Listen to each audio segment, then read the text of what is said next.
Yeah. Give me breadstick money, yeah. Yeah. Give me that breadstick money, honey. Breadstick money, yeah. Yeah. Unlimited supply coming at you on the fly. With that goopy super cash making them cry. We're taking all the honeys to Olive Garden, spreading breadstick money like fire in the oven. Give me that never-ending solid amount of strong ink. Can't get enough since it's raining only money. $1.99 times 100 fat stacks. Hanging on the mic, spitting mad facts, making jokers mad cause they never gotta laugh. Cracking people's sides, making lions take a bath. On the mic daily and nightly, holding it tightly, poking the mighty plane in our T-Gold teeth. Register ringing, pocket saying subscribers' opinion, we're just here screaming. Give me breadstick money, yeah. That goofy cash, honey, yeah. Give me breadstick money, yeah. That goofy cash, honey, yeah. With a pond skunk posse swimming around, diving deep for the truth that's buried underground. Short, skinny jeans, latte in the blender. Swiping through the news, it's so fake, call it pretender. Reddit bros blowing journals out the water. Breaking big news like some Upper East Enders. No rolls, no pins, no Lambo budget. £2 doesn't for the breadstick money, yeah. Give me that goofy cash, honey, yeah. Breadstick money, yeah. Give me that goofy cash, honey, yeah. Breadstick money, yeah. Yeah. Give me breadstick money, yeah. That goofy cash, honey, yeah. Give me breadstick money, yeah. That goofy cash, honey, yeah.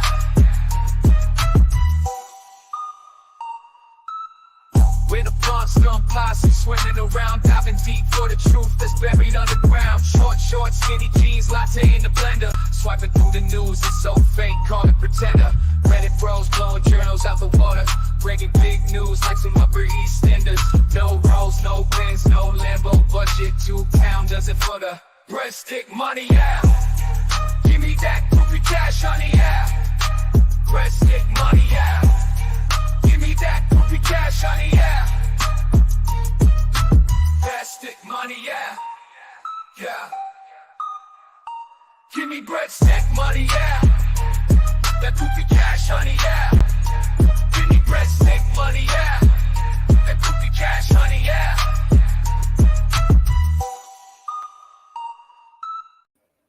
Hey, what's up? Welcome back to the program, everybody. I'm Megan Fox, your resident medium smart journalist. Can you hear me today? Hope I'm not muted. Hope Spectrum is behaving. It's actually not behaving. My upload speed is really low. It's really bad. So if I start sounding like a robot, please let me know so I can turn my camera off and we can kind of work our way through this. All right, so I have, there's so much information that has come out in the last week or two. So many filings, I can't keep up. So if you notice on my channel today, why is my camera continuing to, it's like focusing and not focusing. Figure it out, camera. So here's the thing. There's been so many filings that I still haven't read all of them. We still have the motion to strike, which I'm going to get to hopefully soon. Dave Neal says, why are you still covering this story? Boring. You know, it's funny. That was going through my head today. And I was like, you know, I'm still doing this story. We're still covering it. Why are we still covering it? Let me explain why we're still covering it. Because Douchecanoe Esquire might need to know why there's a renewed interest in this case and why the cult activity around this case is so expanded at this point. I was very happily covering What the Hales right before David Gingras walked into this case, or I should say threw himself into this case with the gusto of a 5-year-old having a tantrum on the floor of a grocery store because he couldn't get a stick of gum. And what happened when he did that is that he re-energized this group of people who have been covering this story and covering other stories at the same time. Like, I've got a lot of stuff going on. I've got several stories that I'm, trying to go back and forth between, covering court cases and like doing all sorts of other things, right?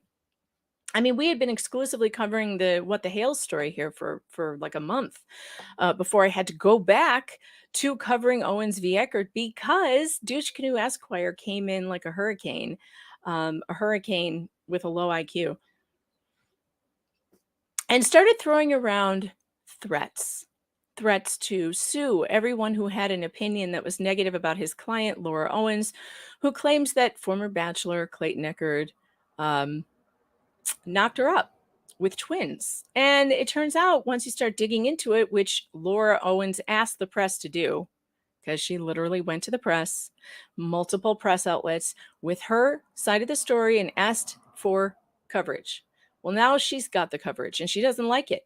And her attorney thought that he would come in and scare us off this story by claiming he was going to sue us because I believe here on this program, that Laura Owens has lied. She lied? I believe she's not only lied under oath, but to the media, to third parties. Like, he admits in his filings that she's lied to third parties. She has lied to former flings, former boyfriends. I think she's lied to a lot of people. I think her entire life is built on a lie, and that those lies are coming crashing down, and he thinks he can sue people in the media for reporting what the facts as we see them, the facts as we have them. To this date, there has been no verifiable proof that Laura Owens was ever pregnant with anybody's kid, even though she has claimed multiple times to be pregnant with other people's children. She has given fraudulent and fake documents to court in court cases. She has provided fraudulent and fake documents to the media, which we have pulled apart piece by piece. And she has not once gotten any verifiable proof that she was actually pregnant, like a Doppler heartbeat, like an actual sonogram that it was actually done on her. We don't have any of that. We have one blood test, which shows a very low non-pregnant rate of 104 HCG. We don't have another blood test within 24 hours or even a week of that to see, are the levels increasing or decreasing? We have nothing. We have nothing that verifies that this woman was ever pregnant. Now there's new information that has come out in the new documents in the last few days. And I want to look at something very specific.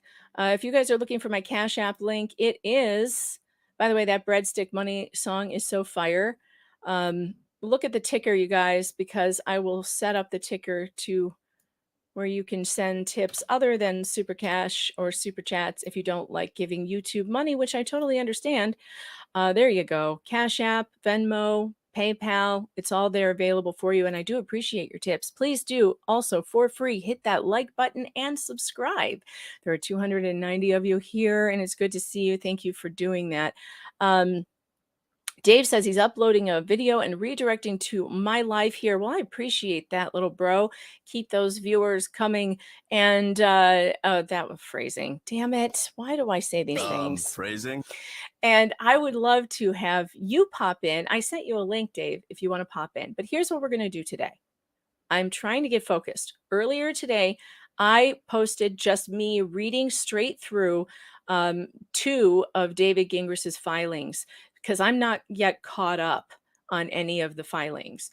So I'm not all of them anyway. I'm not caught up. I've heard certain parts of them, read certain parts of them, but I just wanted to focus and read through them. And then I posted them on YouTube for you. So if you just want to hear me read to you some legal filings, I did the motion in limine to exclude the testimonies of the former victims. I also read the notice of judicial notice that he filed, asking the judge on one hand to take notice of the Gillespie case, and then on the second hand, asking the judge, don't look behind the curtain of the Gillespie case. We'll see how that works out for him. I don't think it's going to work out so well. So if you want to just hear me read through those filings with no commentary, very little commentary. I couldn't help myself. There was a little commentary. It's only like a 20-minute video. It's on my channel. Today I'm going to try and get to, here's what we're going to try and do.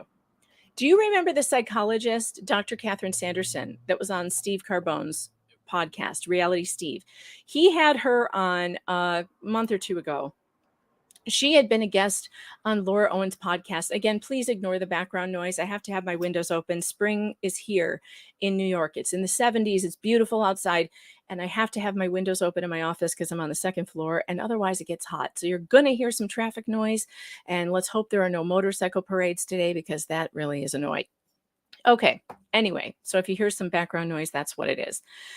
All right, so Reality Steve had Dr. Catherine Sanderson on his program back in, there's no date on this, but it was like, I don't know, a month or two ago. Catherine Sanderson had actually been a guest on Laura Owens and Jan Owens' podcast called Nobody Told Me. She had been on with them twice. Now, you guys know Laura Owens has a mental health podcast where she interviews, mental health professionals, etc., and they talk about mental health.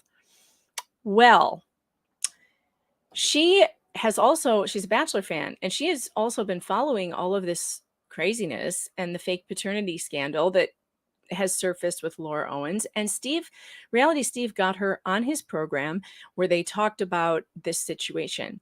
We're going to play that again today. I know I've done this already, but this is why it makes sense to do it today.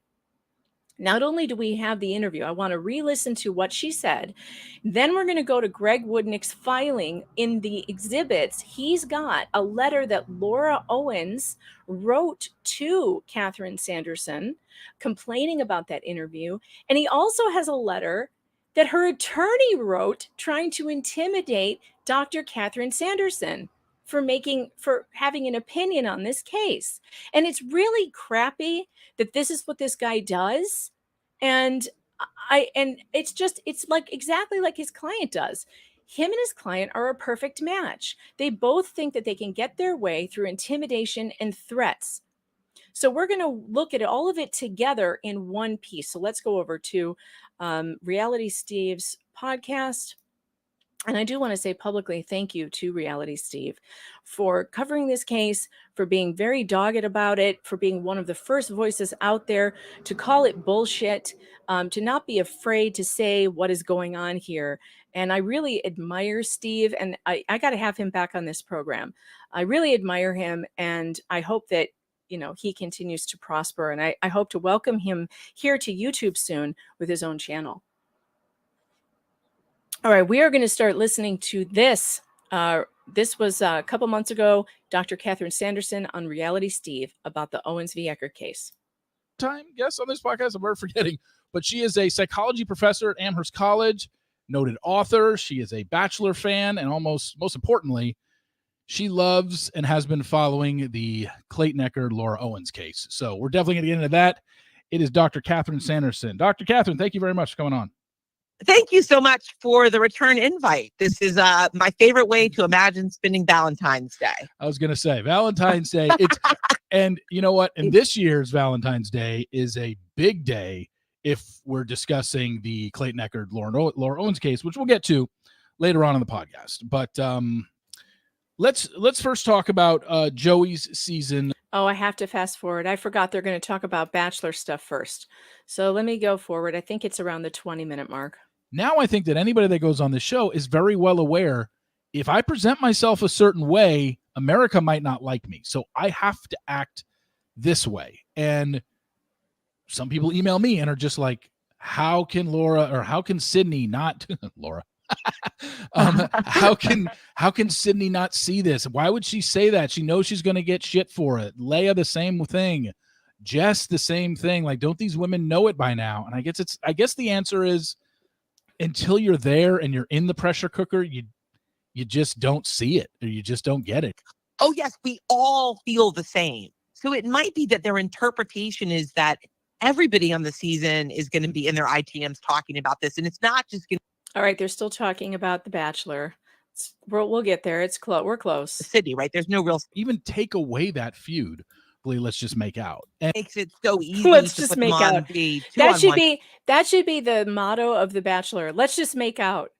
All right. It looks like my Wi-Fi is really low right now. I'm going to turn off my camera.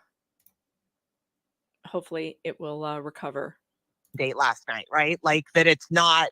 There's no risk in that. Daisy's cochlear implant. We've got I know people like to say it is. And your readers or favorite childhood memory increases your feeling of, I have my mother died, or Okay, this is some seriously good programming right here. Look at how I haven't even got a timestamp. We're doing it live, folks. We're doing it live. We'll do it live. Fuck it. Do it My live. favorite Taylor. I'll write it and we'll do it live. Somebody did tell me that.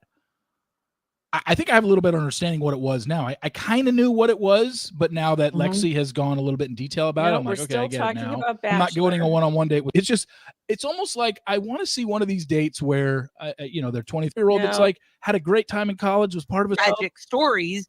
One of those women is very likely to end up the Bachelorette, and actually probably makes the woman.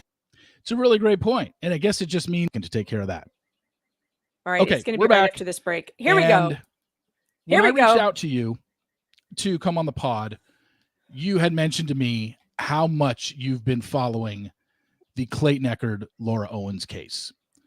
We are recording this on Wednesday, February 14th, Valentine's Day, like you mentioned, which would have been a really big day in Clayton Echard, Laura Owens history if she was ever pregnant. Because when she was under oath, and when she was in a hearing back in, can't remember if it was the first one. Yeah, it was the first one where she said, I'm due on February 14th with my twins. So pour one out for Laura's twins that were not born yesterday. Anyway, moving on to this particular case. So this was February 15th. You have been following a lot of what Dave Neal has been covering. I know you've watched a lot of his videos. I'm sure you've read or been read to by Dave the court documents of, maybe not all of them, but a lot of them. Being a psychologist, I'm so curious to know what you think of Laura Owens. And I want to throw this caveat out there for people that don't know. You actually went on Laura's podcast back in 2019, the podcast that she has with her mother, which is kind of fascinating of itself. I actually think I was on twice. Oh, you were? Okay. Were you on after that or before that? I was on for the first time in 2019. Okay. And then I was on again. And how I remember that is they asked me to be on like sometime during COVID. So I'm going to say maybe like summer. I don't remember, but I think maybe summer of 2020, they asked me to return. Okay. So before we get into anything that happened on those, your armchair psychology professor breakdown, psychoanalyzation of Laura Owens from everything that you have gathered from this case for the last 8 months.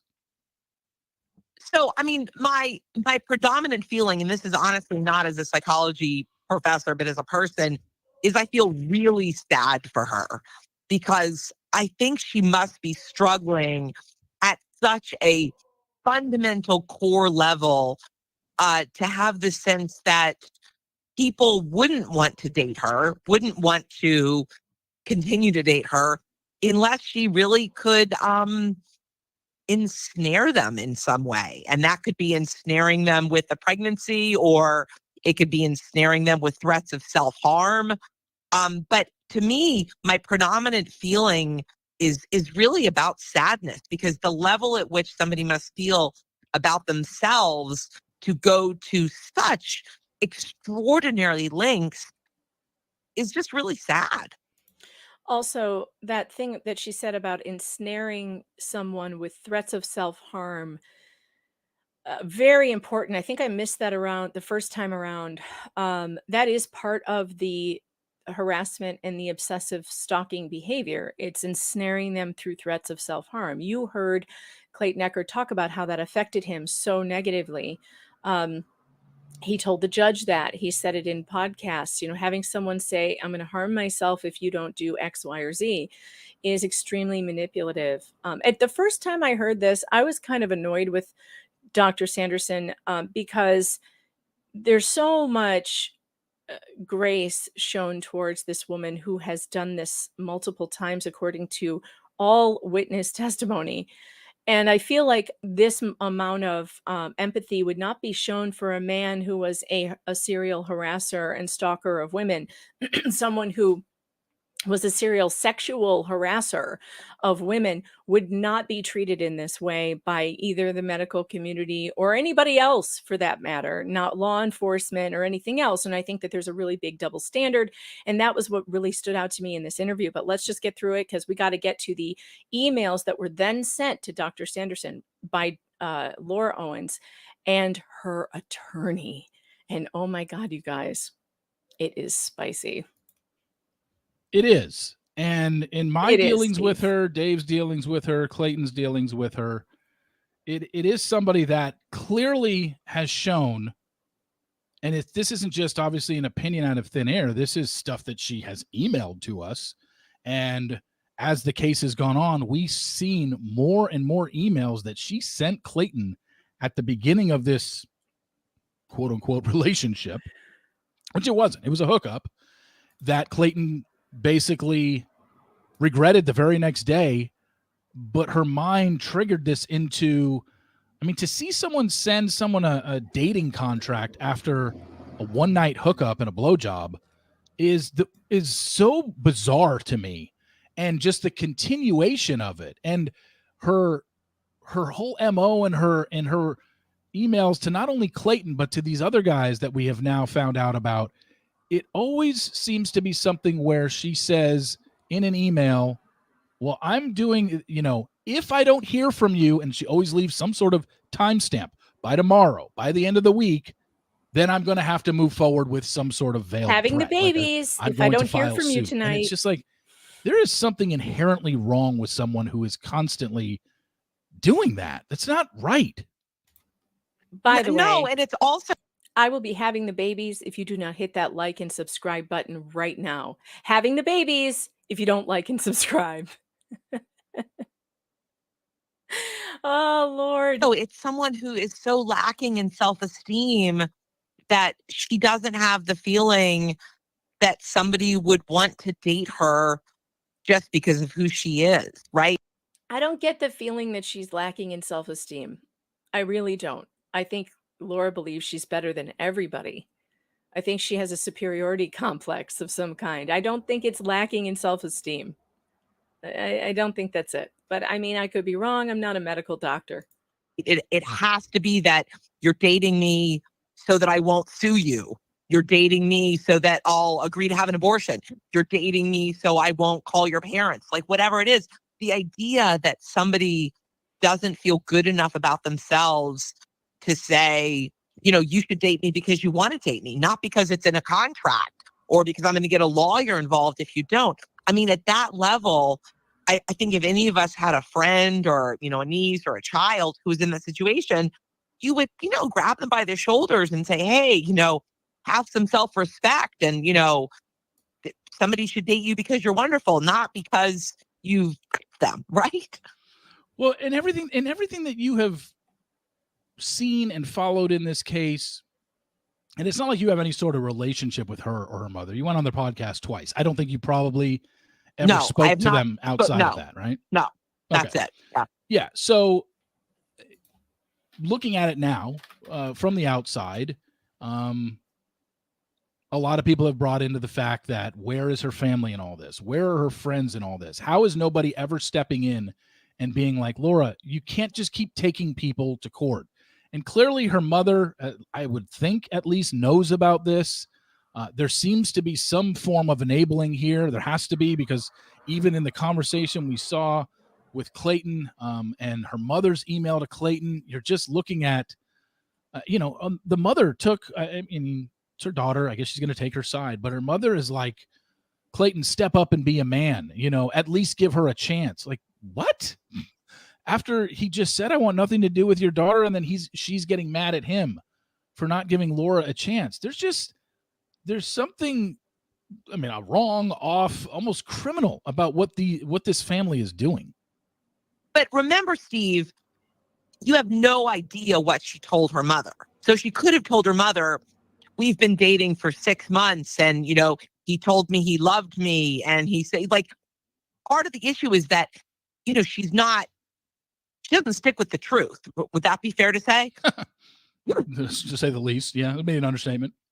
Right. So part of the issue is that you've seen, when we've all seen like a huge amount of dialogue between like Clayton and Laura and, all of the men. But what we haven't seen is what she's telling her mother. And what she's telling her mother might in fact be very different. Yeah, he promised to marry me and he pursued me. I mean, it's very possible that her mother doesn't have the accurate sense of that it was a one-night hookup that she then fabricated a pregnancy out of, right? Yeah. It certainly doesn't seem that way unless the mother is just as delusional as Laura is. We just don't know. When I kind of look at this, and I've looked at everything and the emails that I've had with her back and forth back between September and about a month ago, I just, I shake my head at some of the things that she says, and I just don't understand how somebody can just continually deny something that is so obviously not true. She's just a constant, she's a compulsive liar and just will not give in. Just out of curiosity, are you in the agreement that she should just, as hard as it is going to be for her to ever admit she's wrong and did something wrong here, I was just curious if you were under the same sentiment that I was, that her best course of action in all of this is just to be like, you know what, I made it all up, and just take your lumps, whatever that may be from the courts, whatever that may, if it means jail time, unfortunately, that's what it means. But is that a route, if I don't know if you were her, but or if you were advising her, is that a route you would suggest? So I think it is the best route, with one caveat. I think it's the best route with the assumption that I think you're under and I'm under and Dave Neal's under, et cetera, that eventually the truth is going to come out. So, I mean, I think we all believe eventually the truth is going to come out, that you did make it all up, because, ultimately you're not going to be able to produce a fetal death certificate or, an ultrasound from an actual pregnancy that was yours, et cetera. But I think the challenge is, I don't think she knows yet that the truth is going to come out. I mean, again, her lawyer saying, oh, we should just dismiss it because she's no longer pregnant. So, hey, it's all good, no harm, no foul. And so I think the challenge is for her psychologically, she is still in the, I don't know that the truth is going to come out. So to the extent that she believes there is a chance that she won't ultimately found to be a liar, I think she's kind of like trying to play the odds. And I think she still doesn't know that. I think she still is in this position where she believes that she's somehow going to weasel out of this, even though we've proven over and over and over again, over so many inconsistencies, more than I'm seeing more every day. In fact, there's so many inconsistencies in her story. We cannot keep track of them all. And I think that's why she didn't show up for the deposition. And I think her hope has to be, it's going to get dismissed. Clayton's going to run out of money. People are going to get tired of the story. It's going to go away. I'm going to get my 18th lawyer and they're going to, find this magic potion. So I think that's the challenge. I think that she would do that if she believed that otherwise the truth was going to come out, because you'd rather be able to say, hey, let me spin it my way, as opposed to it be found that she's a liar. But again, I don't think she knows yet that the truth is going to come out. So she's basically just holding out hope. She's holding out hope that yeah. This is, I'm never going to have to be taken to task for what I did here, which is what a lot of people believe. And a lot of people, I didn't even want to say believe at this point. I think we all know this woman was never pregnant. That's what Clayton's lawyers are arguing. Not only that, no, she was never pregnant by him. She was never pregnant to begin with. And, she just carried it out for 7 months. I don't understand, why. I don't know any sort of the legal ramifications of all this, because there's so many things that have happened under oath that it's just like, God, it seems like she's done so many lies under oath. And I know that's not good and that's a bad thing to do, but I don't know what penalties are for lying under oath.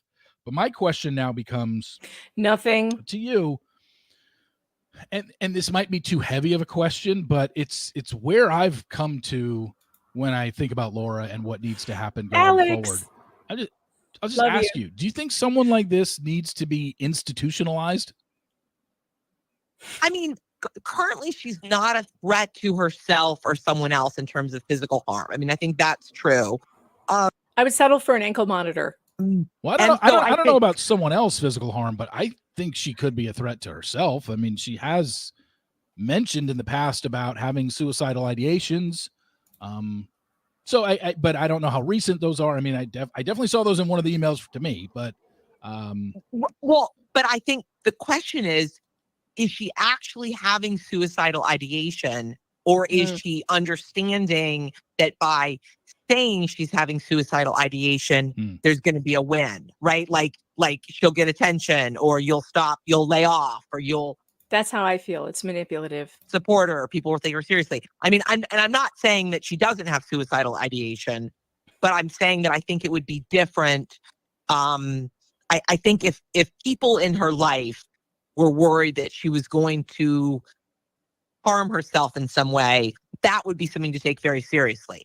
Given that she seems extraordinarily manipulative, it's unclear whether her emails expressing suicidal ideation are designed to manipulate or are legitimate cries for help. Yeah, it's like boy, girl who cried wolf situation. You know, it's like we don't know what to believe, and if you do it so many times, which she constantly and now that we're seeing old emails that she sent to other men, when she keeps repeating the same story, it's just like girl who cried wolf. Like, I don't know if you keep saying it and then all of a sudden it happens, you're just like, well, and then people might jump on, I don't know, myself or Dave saying, we caused it, which would be totally ludicrous. But there's also a part that's like, hey, she just kept saying the same things over and over.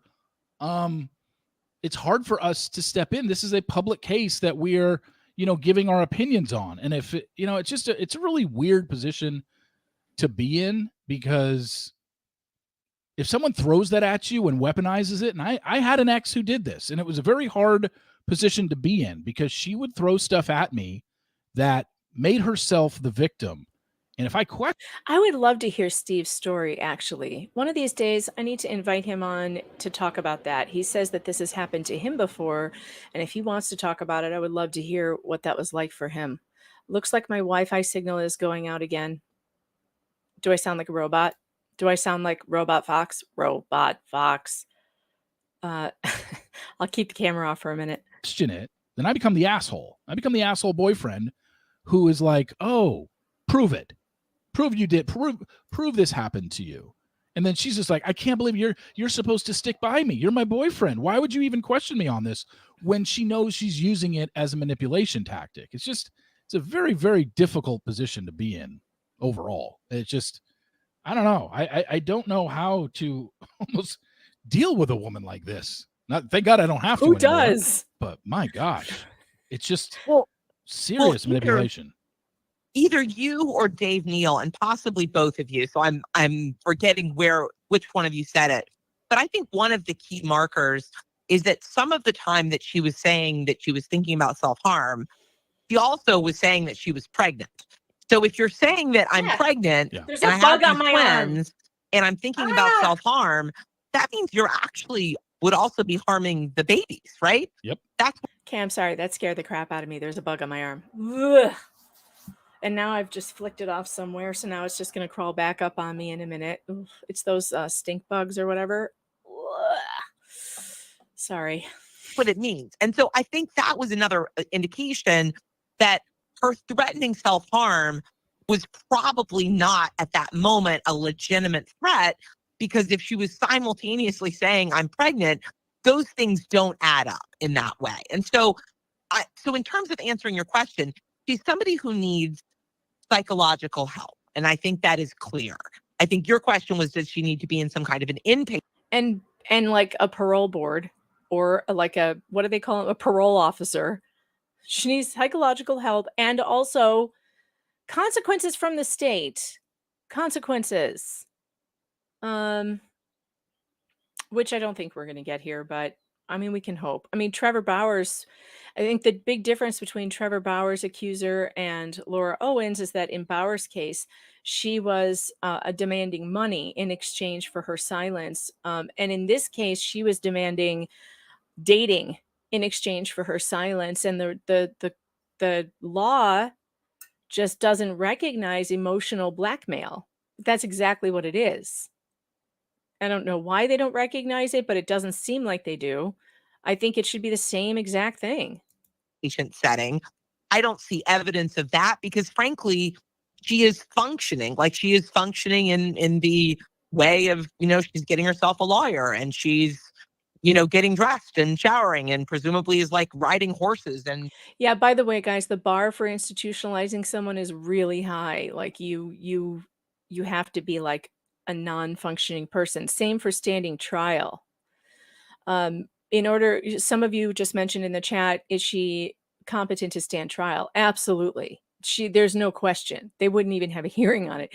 She's someone who's not competent to stand trial, like can't tie their own shoes. You can be mentally ill and be competent to stand trial as long as you understand certain things, like, what day is it? Who's the president? The what's your name? Then you're competent. If you can understand, here's a good example of someone who was found incompetent to stand trial recently would be in the Mendez. Was it Mendez case in Florida? I forget his last name now, but it was the one in Florida where the young man who was only 17 years old, he came here illegally, but he was going through the process of getting his, papers. So he had been released by INS to work. He was allowed to work here, and he was standing on the sidewalk when he didn't speak any English. He spoke very little Spanish. He actually spoke this very ancient language from Maya. It's like this Mayan language. Because he came from this really small town in Guatemala and they speak this almost dead language. So he only knew some Spanish. And the police officer, he was just standing there eating a taco, literally standing outside his motel eating a taco. And a police officer came up and started screaming at him to, do you have any weapons on you? And he didn't understand a damn word, didn't understand anything. Next thing you know, cops do what cops do. And they're tackling him, calling for backup, and he has no idea what's going on, and tasering him multiple times.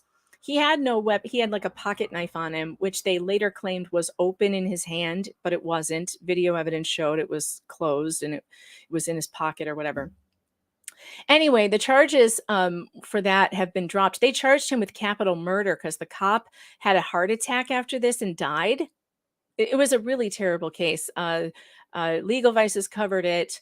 A couple other people covered it. It was a really terrible case, and now he's suing. Anyway, he was found incompetent to stand trial because of the language barrier and because of his limited understanding of American law. He had no understanding of it. And he had a very low educational level. So he was proven during an interview that he couldn't even understand why this court proceeding was happening. He had like they determined he had like a 4th or 5th grade understanding. Nice kid, just really he was on the phone with his mom when it happened. It was a bad story, guys, really bad behavior by police. And they tried to pin capital murder on him for a guy overreacting and having a heart attack. Well, the only reason Greedy Gambler, why he knows how to file a lawsuit is because he has big time lawyers, American lawyers, who took a look at this case and went, fuck the government, because this is a bad case. This is bad violation of his rights. And yes, you have rights in this country, even if you're not a citizen. He was going through the process. So that means that once you're on our soil, you have constitutional rights. It doesn't matter if you're a citizen or not. The attorney that jumped into his case is the one who defended, what's her name? Oh, why can't I remember his name? Come on, help me out. The famous attorney who got that woman off for killing Casey Anthony. He defended her. Why can't I remember his name? Anyway, the chat will know. I know her name, but what is his name? The lawyer. lawyer that defended her, Jose Baez. Thank you. So Jose Baez jumped into the case, and now he is a part of, I think, the team that's going to sue. Can you imagine? Yeah. Daily dysfunction. Can you imagine being in another country? You don't speak the language. You have no idea. You're just sitting there eating a taco, minding your own business, and that happens. Like, it was bad. And the footage from the camera, the body cam footage, is horrible. And then to come to find out that this kid has like learning disabilities, and he's like, he has like I don't know if you would call it low IQ, but definitely stunted as far as intellectual abilities. And so he's just like working a construction job and, going to work and coming home and calling his mom and eating a taco. And then he's charged with capital murder after a guy has a heart attack. I'm just glad that worked itself out. But so, that's the kind of thing that has to be done to prove you can't stand trial. And in this case, there's no possible way. Laura Owens is college educated. She can put together many court documents and has on her own pro se. She understands. She not only understands what the process is, she knows how to manipulate it too. All right, let's move on. Competing in horse shows or whatever. But I think sorry. But I think the other issue is that she probably finds all of this interaction rewarding. So she probably is enjoying the repeated court cases because it's frankly a way of keeping her connected to Clayton, which I think she finds rewarding. Yeah, I think that's one of the questions that I've been asked a lot by people who have been following it either on Dave's channel or when I have talked about it. Everyone's kind of asked the same thing. What is her goal? What was her goal in all this? And I think in the beginning, it was before we even knew about it publicly, it was to get Clayton to date her. But then in emails to me, once it became public, she's just constantly saying, I have the proof. I don't want to date Clayton. I have no interest in dating Clayton. Well, at that point, when she was telling me this, she didn't know it would blow up to what it was and we would ever see those emails and they would become public, where it was clear, yes, you did. You wanted Clayton, and now you're doing this because he turned you down. Clearly that seems to be it. But at that point, when he had basically given up on her and he didn't believe her. He told her he didn't believe her. He told her, 100 times to leave her, to leave him alone. Then it becomes, okay, then what was her goal from that point forward? And that's where I just kind of scratched my head because I don't know what it was, because she wasn't after his money. At no point in any of these court proceedings have I seen her say he needs to pay me this, other than I guess she was insinuating if I have a baby, he needs to, pay child support. But we knew that he wasn't gonna have to do that. It wasn't money. And was it fame?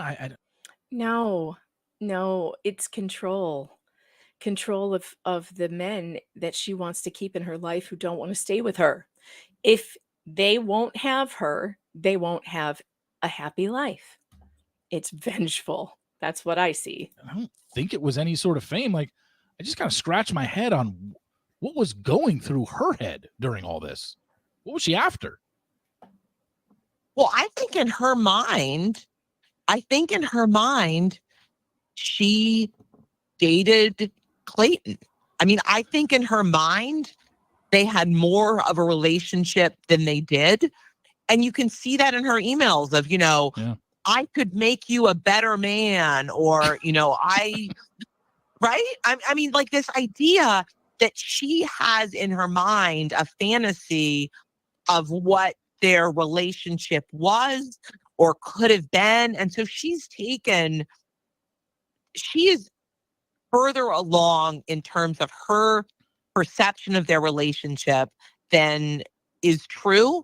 But I think right now she is finding this ongoing interaction rewarding because it's a way of keeping her connected to Clayton.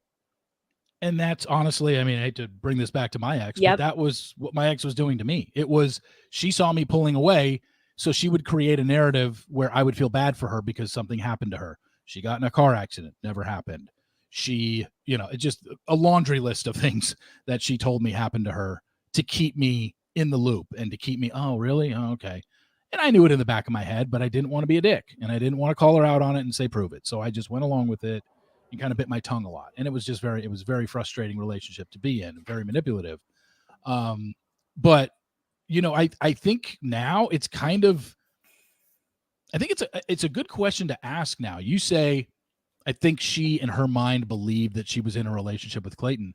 I'm beginning to wonder now, do you think she convinced herself that she was pregnant? Ooh, I mean, I think she did. I think 100% she did early on. I don't think she did at the time at which she's wearing a fake baby bump. You know, I think she's not thinking like that's the baby is inside this bump that I'm strapping on or whatever. But I think early on, she probably did think I'm pregnant. And I also think she felt like this was a way of keeping him connected, interested, involved. And remember, this is not her first rodeo. So we are coming in to see the Clayton interaction. This is we're coming in late to the play, right? Like, this is a movie that she has acted in for years. For sure. And it's almost like that's what did her in. The fact that she went public with this is the reason why we know about the other cases now. Because if this is kept all private and she never goes to the Sun and she just talks to Clayton, and Clayton is dealing with this privately, and maybe he's telling family and friends, and maybe he's telling Susie or whatever, but it never becomes a public story, we never find out about Greg. We never find out about Mike. We never find out about all these guys in her past that she was currently involved in cases with that were currently ongoing in the same county as Clayton. And I think maybe Clayton, after a while, is suffering the same fate that those guys are, which is just forking over a shit ton of money, trying to defend himself, and then maybe at some point just throwing up his hands. I don't know what would have happened if she didn't go forward and go public with this to the Sun. I don't know what would happen to Clayton, but I tend to think it wouldn't have been very good. No, he wouldn't have gotten an attorney. It probably would have gone the same way the Gillespie matter went, which is neither party wins, and they just basically, the judge just dismisses it at the end, and there's no justice because the judge is too lazy to really look into it, and he wouldn't have had good representation because he wouldn't be able to pay for it. You know, without the internet raising money for Clayton's defense. And even so, by the way, you could still go to Clayton's fundraiser. He's way out of money. Oh, hold on. Hangry School calling. Hold on. Hello, hold on one second. No, I think that's exactly right. And I frankly think that's why it's really good that both you and Dave spent what I can only imagine is, hundreds of hours trying to kind of unpack what all has happened. Because again, she has been doing this for years. So it is familiar to her. The play is familiar. I mean, some of the emails are like literally like cut and paste from what she's done before. So again, it's all very familiar to her. It's just the first time that Clayton experienced it. Looking back on it now, in the 2 times that you went on her podcast,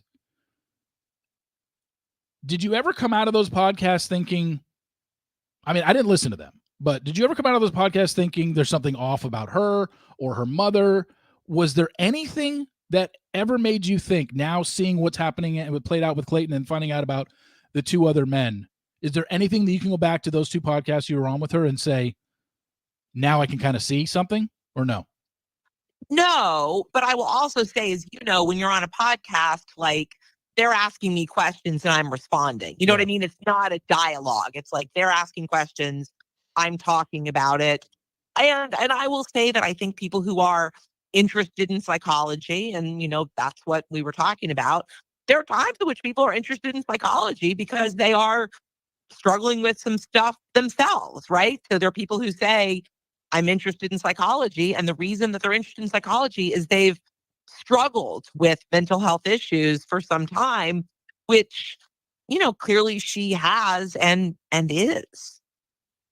It's going to be really fascinating to see kind of what happens with all this, because it's still obviously ongoing There hasn't been definitive rulings. I think, Clayton, that the last I saw, hell, you might be able to update me better.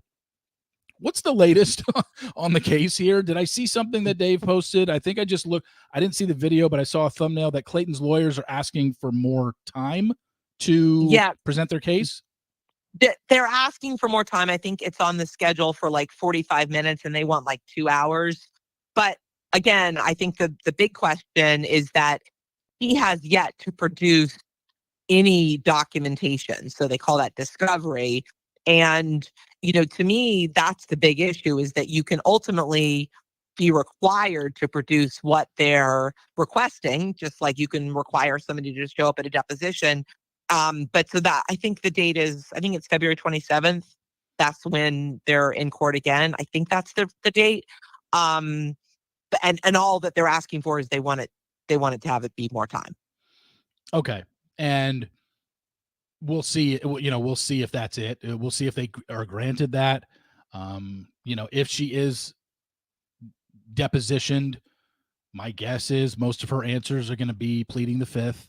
I don't think they're going to get much out of her in a deposition, but again, I don't really know how it works. I know your husband is a lawyer. If they ask her like flat out in a deposition, were you ever pregnant ever during the May 20, from the time you had a hookup with Clayton on May 20th until the time that you say that you lost or you are no longer pregnant, were you actually ever really pregnant? I don't know. Can she just plead the fifth and say, I don't want to answer that? It seems kind of an important question to answer. Yeah, she can absolutely plead the fifth. I think the question is, and I think Clayton actually got into this on another podcast, he's going to have to sue her to get some of this information out. Because as of now, it's really just, they're still kind of winding their way around the family court stuff. And ultimately, I think Clayton's issue, and I agree with Clayton on this, is that she really has harmed his livelihood. Because if you Google it, what comes up is that, they were in a relationship and maybe there's some mysterious, did she or was she not pregnant or whatever, but she has said horrible things about him. And I think clearly has cost him money. And I think ultimately he's going to have to sue her if he wants to have the proof of, if you're pregnant, then, produce these records, or if the baby's died, produce the fetal death certificate. And he has not yet sued her. That has not yet happened. Yeah. And that's going to be the big thing going forward. And we don't know. I know Clayton is beaten down by all of this, and that's been 8 months. It's like, if he does file suit against her, I don't want to say it's almost like starting over, but we're opening up a whole new case. And it's like, all right, what did I miss? Oh, Hangry's just having a bad day at school. It's okay. He's all right. It's a whole thing that's happening. He has good days and bad days. He's got some problems with some bullies, and I'm not quite sure what's going on. But today was a bad day, which is too bad because this week has all gone really well. So I'll have to find out when he gets home. The teacher doesn't really know. He won't tell her. So I'm going to have to wait till he gets home to tell me. All right. What did I miss? I feel like will you guys get mad if I go back? Because I wasn't able to listen to that. So let me just go back a minute or two. It's going to be really fascinating to see kind of what happens with all this, because it's still obviously ongoing. There hasn't been definitive rulings. I think, Clayton, that the last I saw, hell, you might be able to update me better.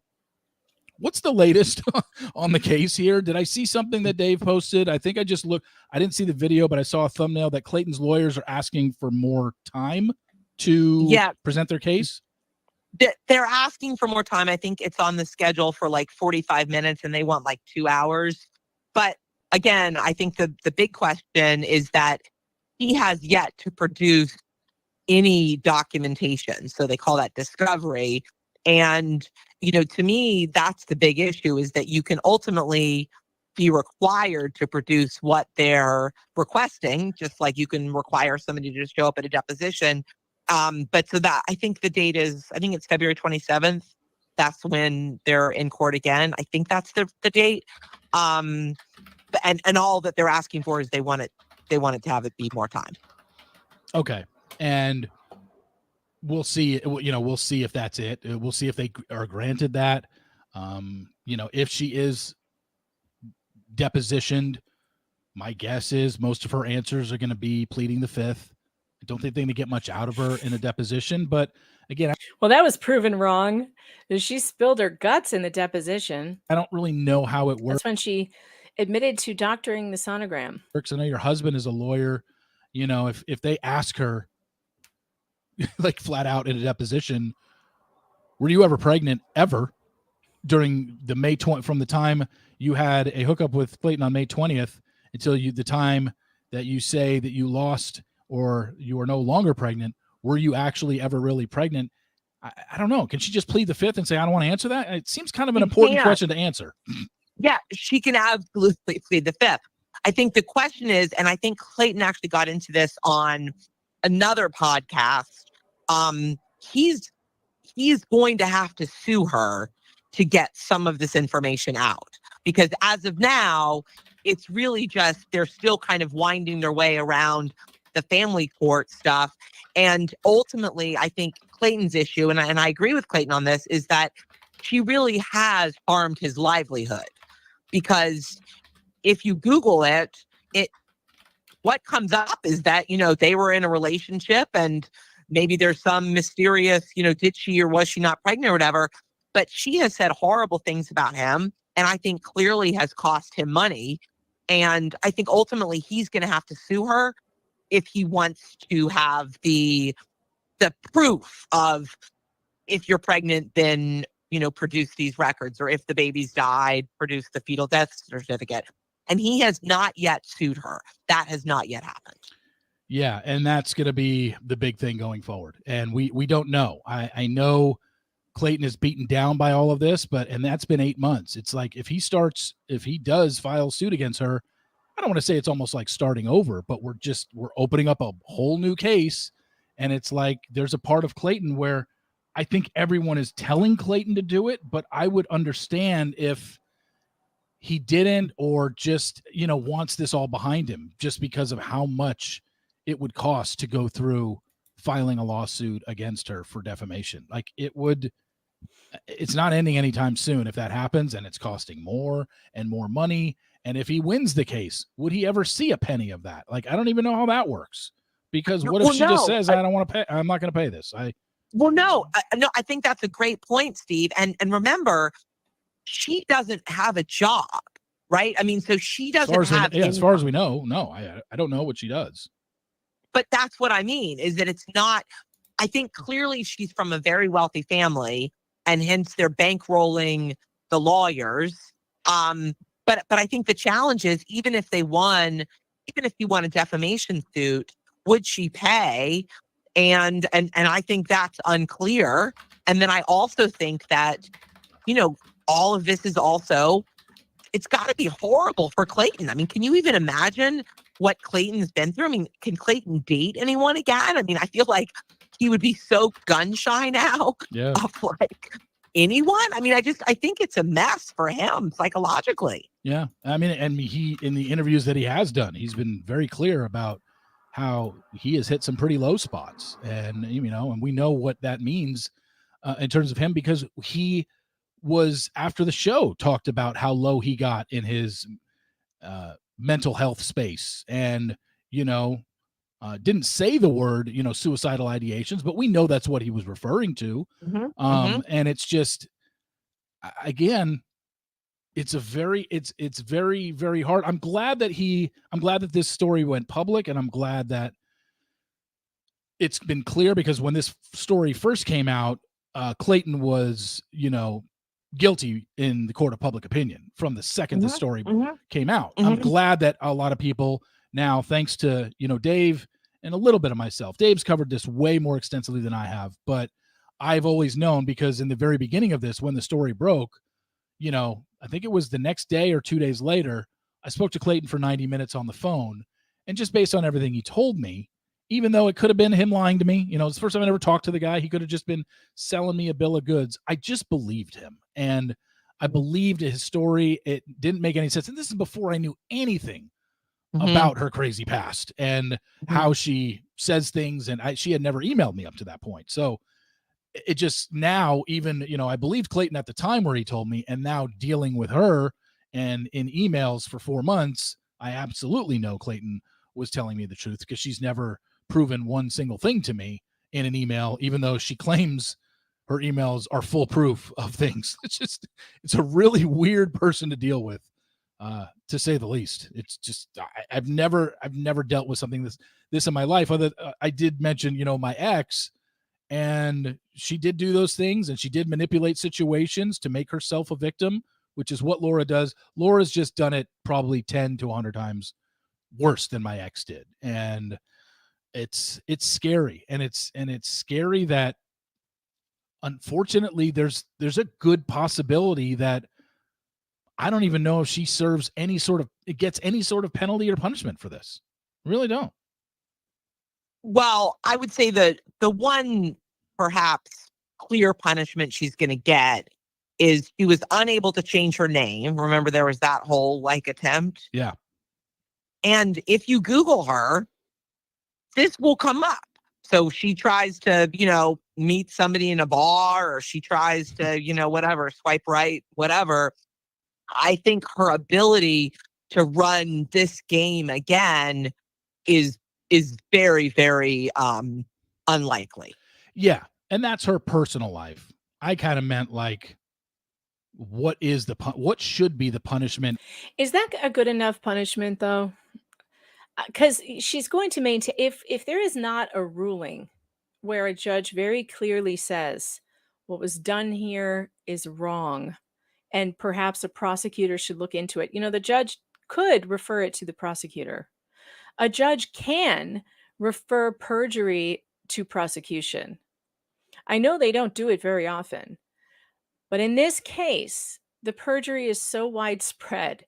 It's not minor, like her lawyer wants you to know or wants you to think. It's actually quite major and widespread. So a judge Judge Mata could refer her for prosecution on the perjury. And I hope that she does, because I think that if she doesn't get something like that, she will forever in public say that she was wronged. And I do believe that she will. I think she is nutty enough to file defamation cases against people, even if they're litigious. Oh my God. Pull your shorts up. Look who's here. Hello. It's Dave. Why are you so small? There we go. Dave Neal. How are you? Hold on. I got you playing in my ears. I got too many tabs open. I'm trying to turn this off here. There we go. All right. Hey, how are you? Hi. So what I was doing today was going over Dr. Catherine Sanderson's interview with Reality Steve. Yeah, I caught that. How wild. Because I wanted to then read the emails that she had to endure from Laura and her attorney, which I didn't get to yet. So we're at the end of this. We're almost finished. But what do you think about the proper punishment for what's been done? Steve's asking, what is the proper punishment for this? My thought on it is referral for a prosecution for perjury, which I think would be the easiest thing for the judge to do. Yeah, Other than that, I don't really see it. I don't really see anything. I think the most important thing is letting this not happen again, but also just unearthing all of the other possible victims that might not have had their story told yet. So if you were the say there was another guy out there who already had his life torn upside down, let's right that wrong. Just we're not even done excavating the whole archaeological site of her damage here. And how much does a mom have? The video I just made was linking the mom to Chase J. Jones through, as we saw, I don't know if you covered this, we saw in her sent emails, which was just a gift she gave us, we saw that she emailed her mom the TikTok video of Clayton dancing to the N-word, which was the same week that Chase J. Jones tried to cancel Clayton. So that's convenient. How strange parallel thinking going on here. It's just one thing after another. Yeah, and the more I look at these things, the more I see more inconsistencies. It's kind of why I'm going back over it again, because there's just more and more stuff here. So let's finish this up, and then we'll get to the emails that were sent to Dr. Sanderson after this happened. I'm listening. I'm For- going to go eat a sandwich, but I'm here. Okay. Telling the world sounds you were good. pregnant for 7 months and having a guy and putting a guy under this stress for 7 months, showing up on a Zoom hearing with a fake baby bump, lying under oath. Like, what are I don't know what the legal punishments for that can be. Is it jail time? Is it probation? Is it, what if she keeps avoiding depositions? Is there going to be a bench warrant out for her? Like, I don't know. But at this point, I'm up for anything in terms of, I feel that she needs to suffer some sort of punishment at the, in the legal system for what she has put Clayton through, especially if it is somehow proven. Like, we all know she wasn't pregnant, but it still technically hasn't been proven in a court of law she wasn't. If it is proven somehow, that's got to be something. Probation, jail time. I don't know, but it's got to be more than she just is going to have trouble dating in the future, Agreed. I mean, it should be. I will say that the challenge here is that it's clearly her first offense. He would be probably a very effective, I'm going to cry on the stand, sort of situation. I mean, even the example you gave of, throw myself on the, I've been really struggling with some things. It's been really hard, and she, the manipulation that led her to be where she is, which clearly has been effective, not just with Clayton, but with lots of people over the years. That could also be very effective with a judge, right?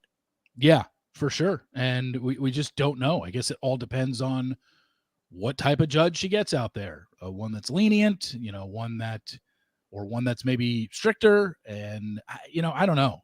I just find it fascinating because I followed this case so much. And this is one case in the court of in the county, Maricopa County in Arizona. This is one case.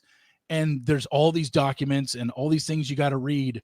And I'm just like, how does a judge have a time during the day to go through all these, let alone, I have no idea what the court docket is in Maricopa County, but I would assume every other case that's happening there has a bunch of documents and hearing stuff that you have to go through. It's just mind-boggling to me that, like, the judge that's sitting down and ultimately oversees this case, are they reading every single word of all of those documents going back and forth between Clayton's lawyers and her lawyers and seeing what we're like, the stuff that Dave shows us online? It's like, well, yeah, in one case, the judge should be reading all of the motions. Yes, she should be. But does she have the whole picture? No. I mean, we hope that she's getting the idea that, oh my gosh, this has been going on for a really long time, and this woman's been clogging up our system for years. But, that's the problem with vexatious litigants, is that the judge that she's in front of currently is only going to be looking at that case, right? Not a bunch of other ones. I don't know. Is that how it works? Like, this judge does it at home, like at night? That's their night reading? Like, hey, I got this case tomorrow. I got to read through all this. I don't know. You know anything about this? I know your husband's a lawyer. I'm sorry. I can totally not help you with that. But what I will say is that I think the challenge here is that there is a limited amount of time, energy, and effort that Clayton probably wants to spend, running this up the flagpole. And she is very likely to stall this out. I mean, just as the example of, like, she keeps trading lawyers, right? Like, she fires somebody, she hires a new one, et cetera. All of this, again, she is probably on some level enjoying. I mean, remember, after this week, was it this week or maybe it was last week? Dave Neal's suit got dismissed, and then she posted a giant thing on Medium about cyberbullying, right? Yeah. Or like, no, it's mostly all about Dave. Up. Yeah, it was a whole article about Dave. All about Dave, but without mentioning Dave. Yeah. So again, that would suggest he's not taking this as I've learned my lesson, I should be quiet, right? It's like the opposite. Yeah. Yeah. She dumps the case, and yet the very next day it's like, hey, this is what I've been dealt with, and this is what the guy has been doing to me for the last 4 or 5 months. And it was just like, you got to be kidding me. Shaking your head at that, and you're just like, I've learned my lesson. This case is dismissed. Whatever. I'm going to go quietly into that good night. He wants to continue having this escalation, and maybe Clayton won't interact with her, and there isn't publicity about it. And so Dave is now her new, okay, that's who I'm going to mess with. Yeah, it's almost like she's running out of people to interact with, because a judge has already said you cannot contact Clayton. She cannot contact Dave. It has to go straight to his lawyer. Yes. I'm the only person left, but I haven't heard from her. I haven't heard from her in at least at least a month, because that's when the last one I got from her was basically saying, I was pregnant, comprehensive proof, or whatever it was. This was, let's see, let me pull up the email. January 4th. So it's been 6 weeks basically since I heard from her. And contrary to your claim, Steve, I was pregnant, and this is backed by comprehensive medical evidence. That's how she told me, and that is her proof that she was pregnant, because there was comprehensive medical evidence that she was, none of which was actual real evidence. It's nothing, that's what I mean. We're dealing with a delusional person here. So how do you deal with a delusional person? And all my emails back to her were just like, answer this. It was almost like the hearing that she dealt with when Clayton's lawyers were just put her on the spot. This is a yes or no question, Miss Owens. Please answer the question. And just dilly-dallying around with it, and trying to say yes or no, but following it up with a but. It's just like, this is why it's at this point. I don't expect to hear from her again, but you never know. I didn't expect to hear from her a few times, and then she would just email back. But this whole thing is so fascinating. It's one of the craziest stories ever in Bachelor Nation. I'm glad there's another person I can talk to about it. Dave and I kind of run out of stuff again to say to each other. We're just kind of exasperated by the whole thing. But Dr. Catherine, thank you so much for coming on. I love that. Dave and I are running out of things to say to each other. Steve is the best. He's got his fan appreciation event in Vegas next month. I really hope I can go. He is such a nice dude. So funny. I got to get him on here to talk about. He says that this happened to him before. I wonder if he's told that story, or if he wants to talk about that, but he's had something similar like that, he said in this interview.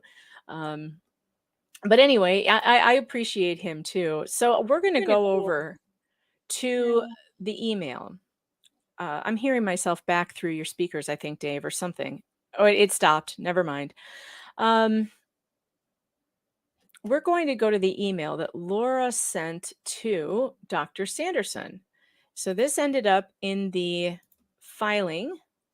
By the way, are you having the same issue I'm having, which is there's too many angles to cover right now? Yeah, I'm fine. I'm feeling really, because like this cancer thing is going to be huge. I know. But it's not finished.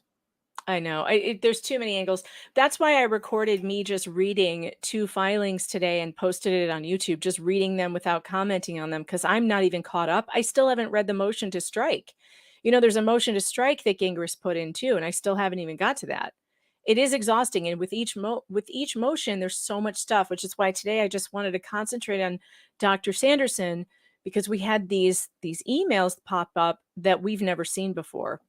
Yeah. Or at least I haven't. You might have seen them, but I didn't see them. Oh yeah, I've seen all this, and it's isn't it funny how what you're about to see is somebody who's an expert, like a high level, not some dumb quack person or YouTuber trying to make money. This is a smart person who they probably touted their intelligence when they were on the Jane Doe show. And now they're like, oh, well, she's clearly doesn't have the right information. Well, she was smart enough for you to have her as an expert on your channel, but now she's an idiot for believing this other stuff. Huh. Interesting. Yep. So this happened on April 28th. So Steve's podcast was on February 15th. So an entire, wait a second, more than a month after is when this was sent. And it should be noted that by this time she was represented by Gingras. So it was almost like this was I think maybe he told her to send this to see if he could bait her into replying. Oh, this is exciting. No, this is all new to me. I knew of some of the earlier emails, but this is okay. So no, I'm excited. This is new. Okay. So on April 28th at 1 p.m., Laura writes, "Dear Dr. Sanderson, for months, not really months, a month and a half, for months I have been haunted by your comments on Reality Steve's podcast, grappling with the pain they deepened during that deepened. I don't know. She said they deepened during what has been the worst period in my life. Dr. Medchill, a respected retired OBGYN who delivered over 22,000 babies during his career, recently reviewed my medical history and confirmed with 99% certainty that I was indeed pregnant. I am only writing to you now to attach his report and prove that I was telling the truth all along. During your conversation with Steve, you said I was fabricating both my pregnancy and my claims of feeling like self-harming. The gleeful and giddy way you spoke about my mental health stripped away any semblance of the empathy I once admired in you. It seems the allure of a high-profile platform like his show blinded you to the most basic tenets of humanity. Comments like these presented as professional insights shattered me." And then she has some bullet points here with quotes. Garbage. Is she actually having suicidal ideation, or is she understanding that by saying she's having that ideation, there's going to be a win? If she's really in crisis, why is she using it to manipulate situations instead of seeking help? Her claims are convenient excuses, aren't they? Designed to garner sympathy and manipulate emotions. I would say all of those statements are right on the money. Owens then continues, "You remain the only well-respected professional who has publicly spoken about the situation." Well, I'm a well-respected professional. I will have you know. I'm well-respected, award-winning journalist, well-respected in my field. I think Dave's pretty well-respected also as a podcaster and a comedian. So she's not the only well-respected professional in the, who has spoken. And with that came a responsibility that was not met with the gravity it warranted.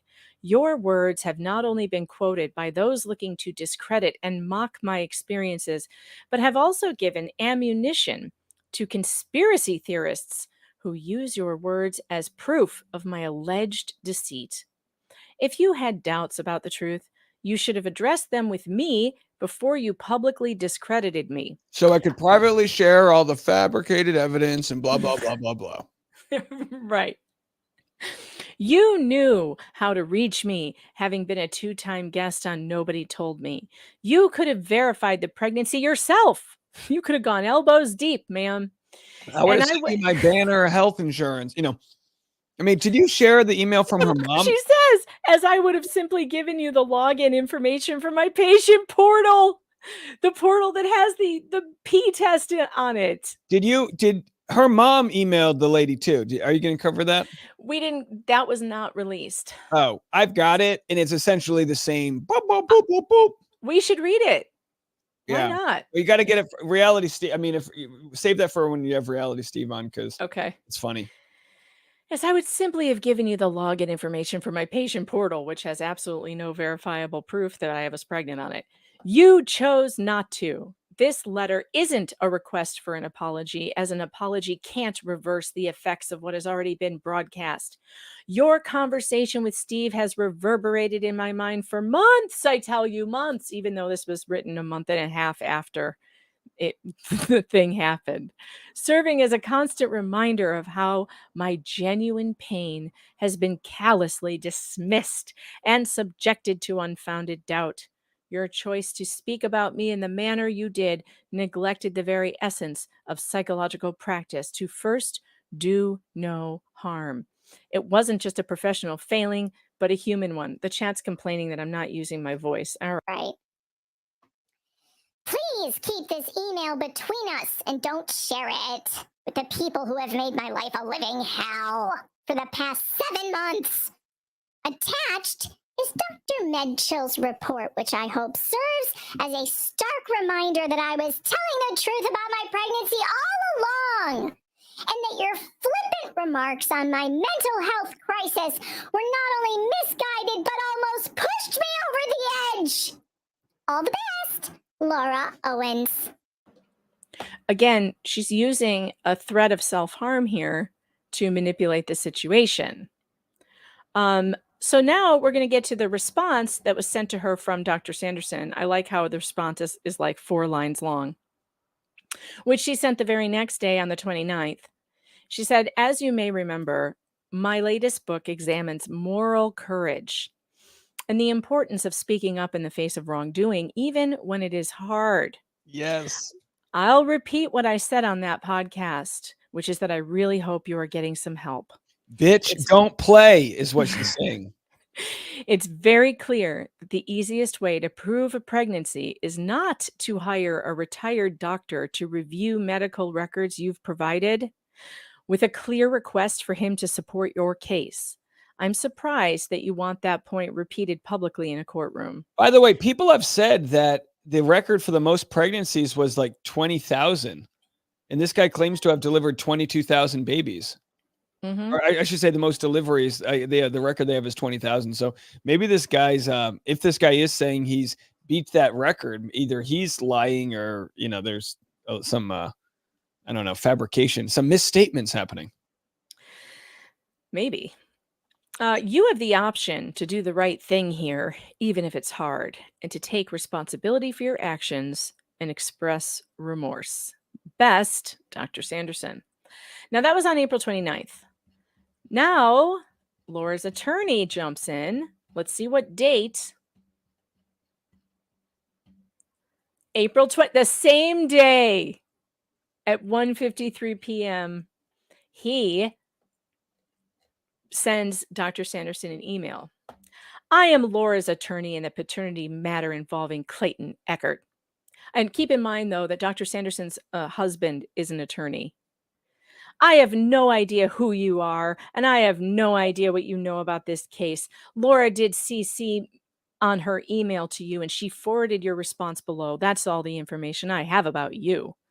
Based on what you've said here, it sounds like you are part of the Clayton Echard cult.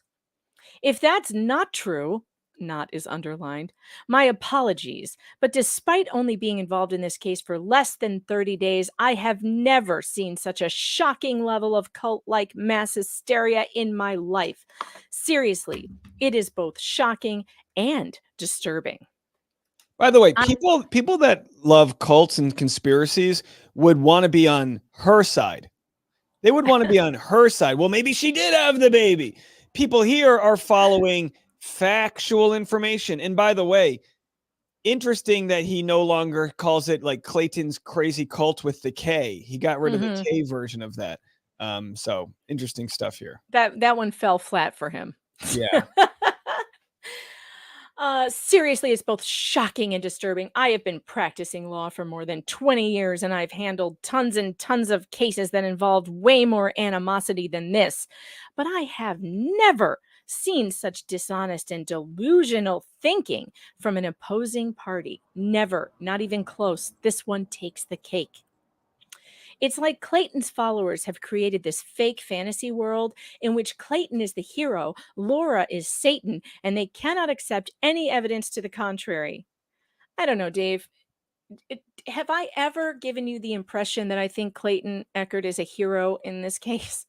No, he's just the guy who got his D wet. And when you get your D wet every once in a while, you run into unfortunate circumstances like this.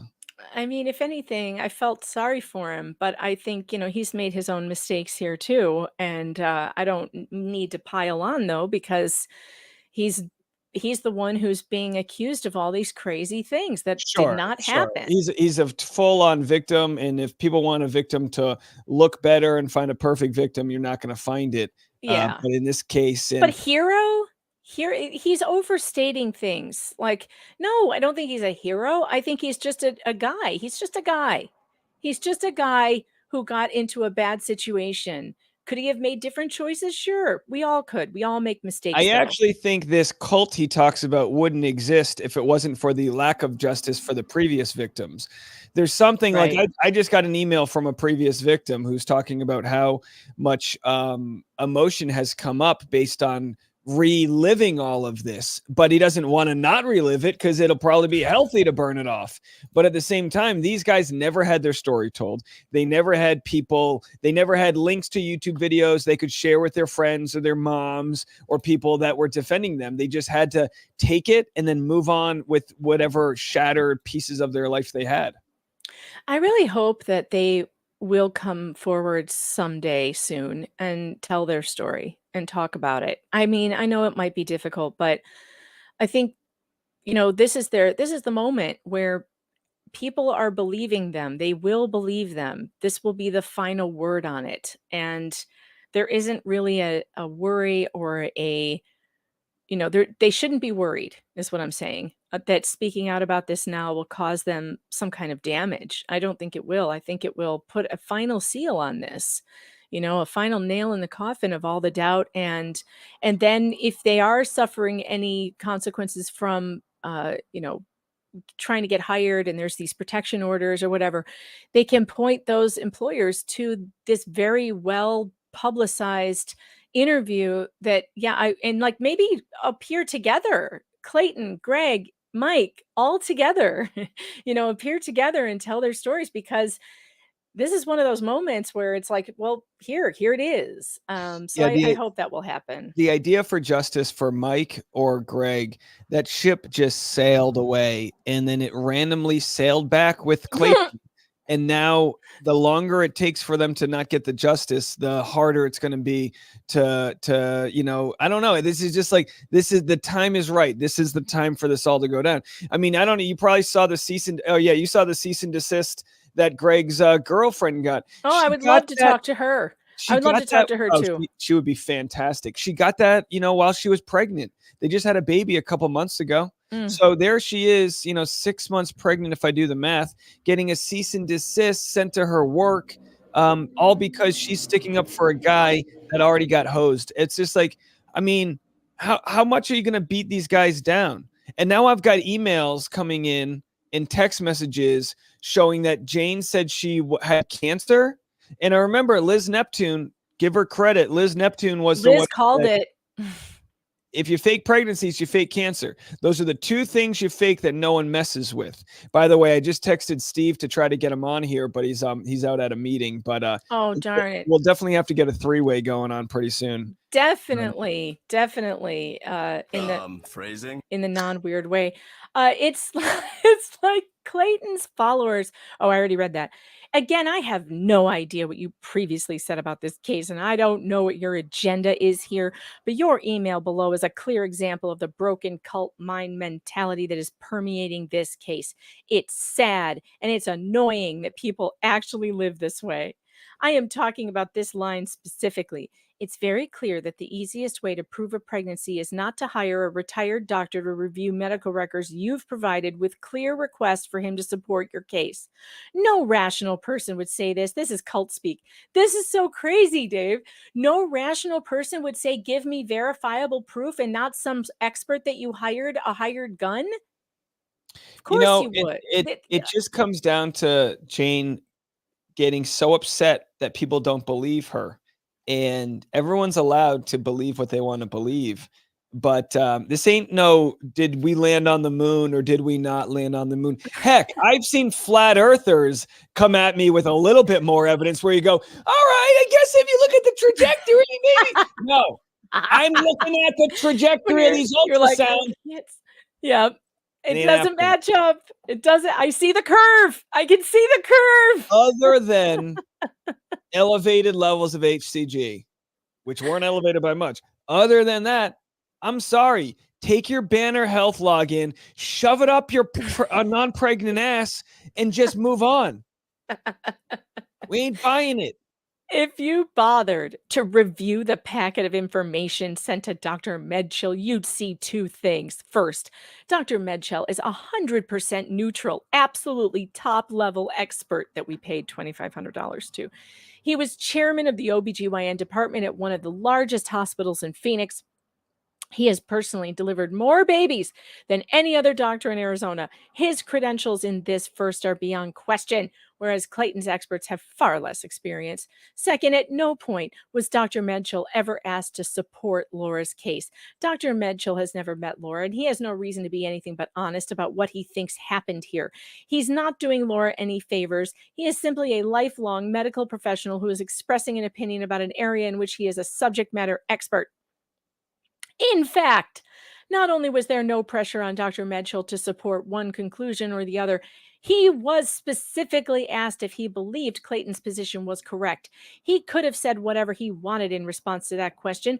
He is believed Clayton was right, as you clearly do. He would have said so. He is believed Clayton was right. He was writing this in a rage, and he never edited it.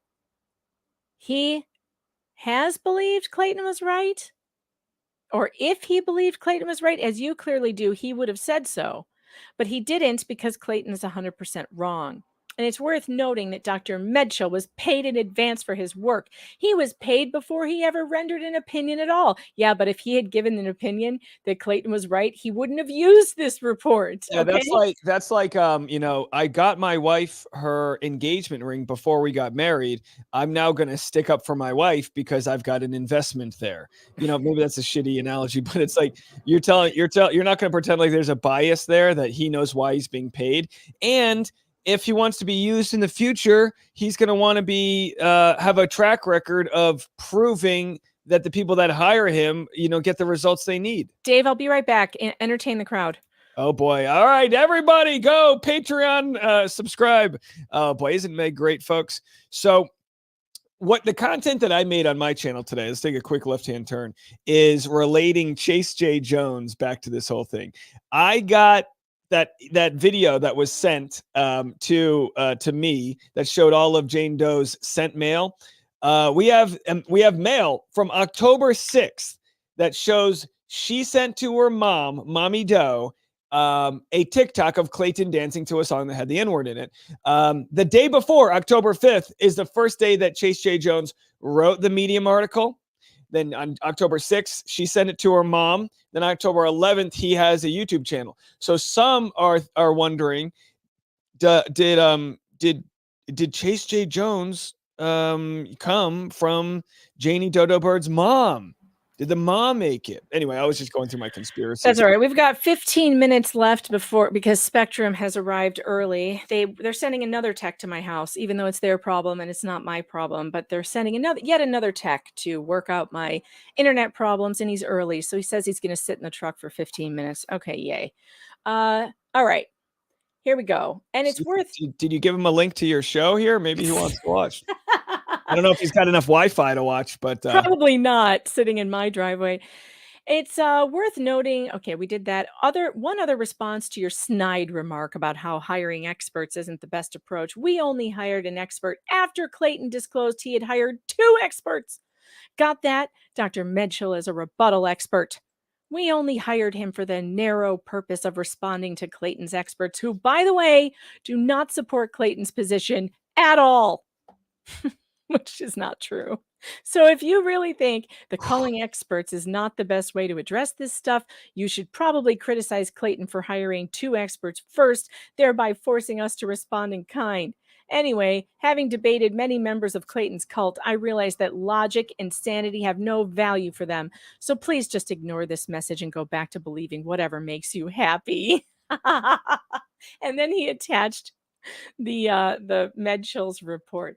So he had no purpose in sending her that email other than to just intimidate her and, make her feel intimidated. But she's got a lawyer for a husband, so I doubt that it bothered her at all. Well, that would be nice to marry a lawyer. Oh boy, could have used that. I mean, it's wild, and it's so great to see here that she's willing to share these emails. Everyone just has to keep on sharing emails. There is a reason I have not gotten an email from Laura, from Jane Doe's mom. There is a reason why, because I don't know if you have, but she knows that it's going to be poked and prodded. They only send emails to people that they think are going to keep things private. Why didn't you call me first? Oh, I don't know, because you're going to try to convince me. And then when I do share my evidence, you're going to say, well, we shared with you irrefutable evidence that we were pregnant. And then her lawyer, I mean, do her and her lawyer use the same chat GPT function? They write with the same level of just manic energy that is flabbergasted that people have opinions that are different. And we're I supposed to agree. if anything, he's in the Jane Doe cult. Yeah, he's totally in the Jane Doe cult for sure. Here's the thing. I am marked safe from any emails from Laura. I am marked safe from any emails from David Gingras. And they're both, I welcome any emails they want to send me, but I think it's because I may have been very clear from the beginning that anything you send me will be roundly mocked. I will read it. I will share every word. Nothing you send me will ever be confidential or private. I'm a journalist, for God's sake. If you send me shit in my inbox, there is a good chance it will go public. Okay, just let you know to anybody out there. But mark safe from any communications from Laura or her lawyer. Okay, before I get out of here today, I do have an update on the Fiverr situation. Whoa. It's not the smoking gun yet, but we still don't know. I was contacted by their corporate office again that says, thank you for the information that I sent to them. We're looking into it. And then they wanted to know what publication that I was working for. So I gave them basically my CV and, YouTube broadcasting, Apple podcasting, and Salem Media. So we'll see what they have to say, but I'm still in communication with Fiverr. I have given them as much information on the situation as I can, including screenshots, a possible order number, a creator name, and we'll see what they come up with. Yeah, I mean, there's a separate strategy if they don't play ball, which is to then really pressure them publicly. But it looks like they want to play ball, and we know that she's conversed with them, hired them, or at least, even if she didn't end up going with that one person, Dia, that we saw, we know that this date of the year in 2021, there's got to be. I mean, you have to imagine, was she covering her track so much that she was not using her own emails back in 2021 with the Fiverr stuff? I don't think so. I think she would have bought it with her own emails, and I think the evidence could show that she did that. Why else would there be a Fiverr timestamp on an ultrasound? And I think that'll be the most important thing we can get. I think the other really damning piece of evidence, which is already damning. I mean, at some point, there's people trying to send me evidence, and I appreciate the audience. We're so down to like smoking gun stuff that we don't need like circumstantial things. It's like, it's all out there. It's all out there. And the only thing now would be if I can get a hard copy of Jane Doe's sister's ultrasound, it would show that she stole it from her sister. As far as we know right now, she stole an ultrasound from somebody with the last name Owens that had a baby in 2023. That's pretty much. What do you think the chances are that her sister published that sonogram, that very picture, on social media somewhere? Can you pull up my YouTube video from today? I'm going to show you what I received. I'll tell you the time. Give me a second here, and I'll find the actual time code. But you're going to see. I didn't see your video from today. Darn yeah, it. Is this update accuser's mom involved? That one? Yeah. Go through it and go till you see the ultrasound. All right. And you're going to see the ultrasound I acquired of her sister January 1st, 2023, giving her pregnancy announcement. You did?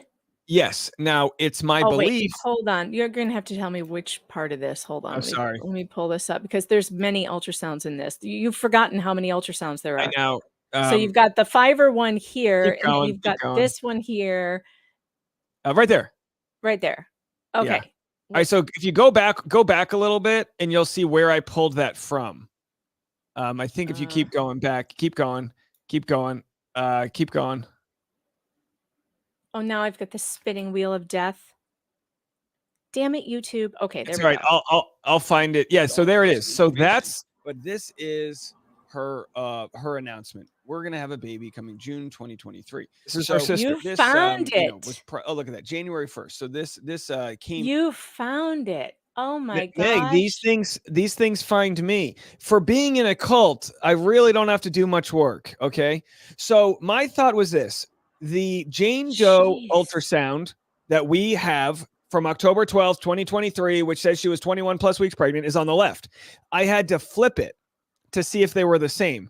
Now, I'm not going to pretend like these are the same ultrasounds. When you see me lap it over, it looks like the one Jane Doe sent us was 21 weeks, and the one from her sister's announcing, my uneducated guess would have been it's like 14 to 16 weeks.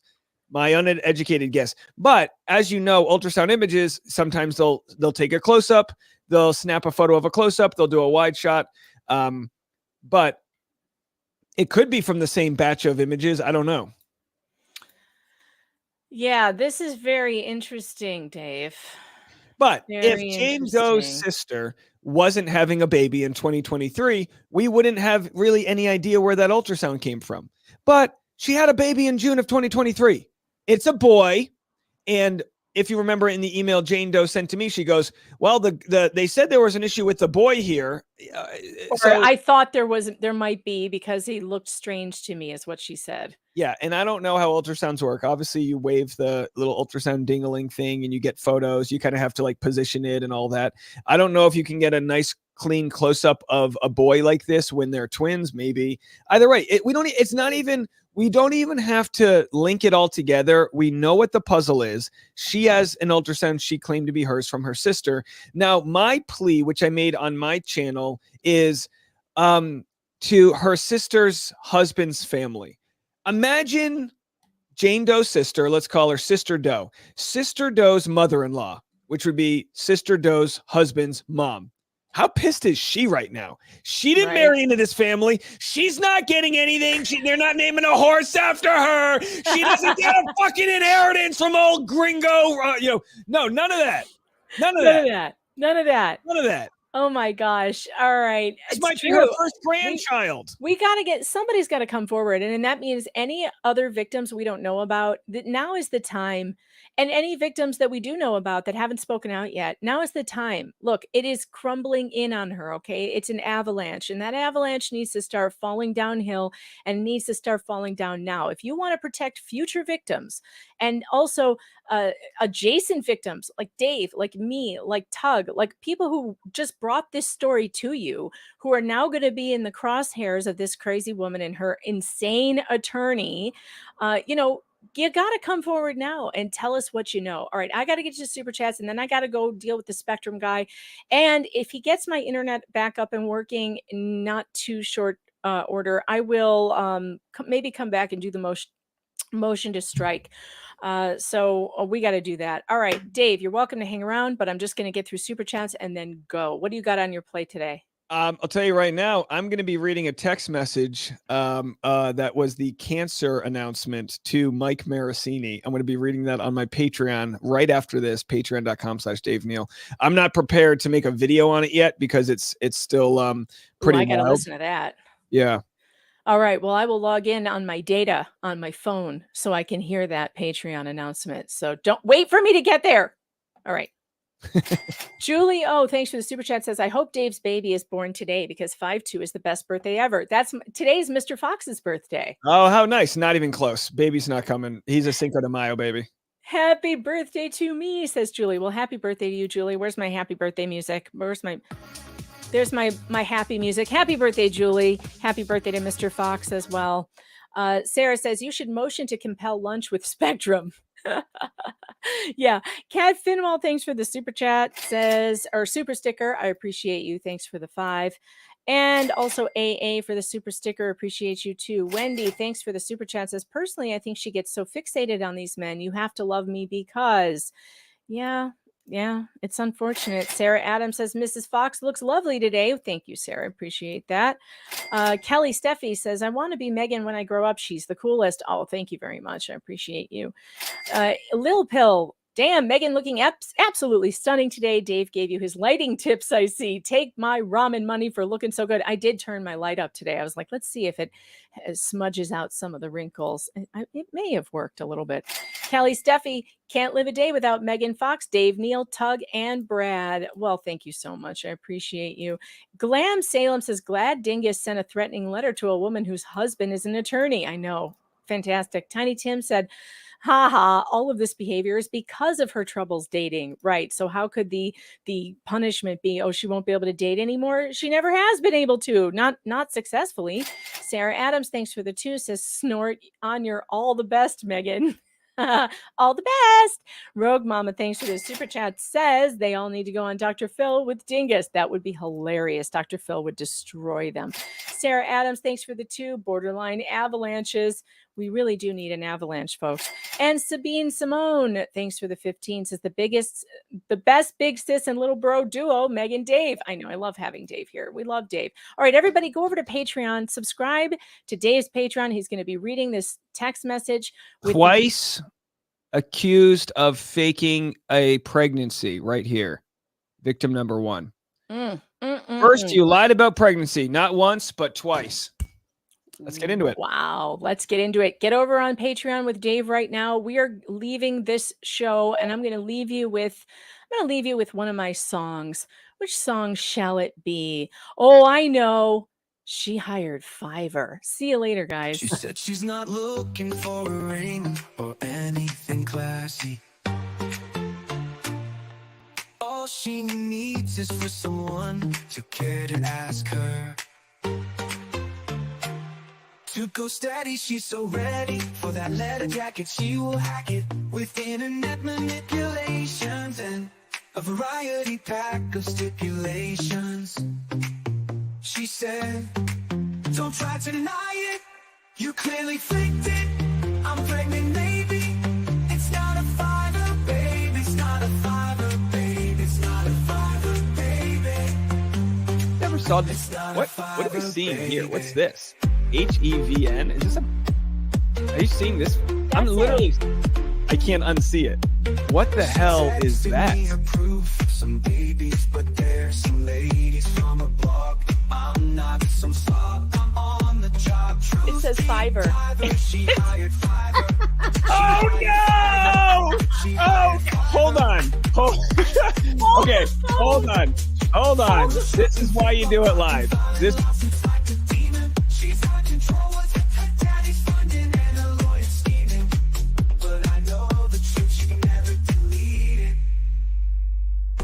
Some slop, I'm on the job. Truth deep diver.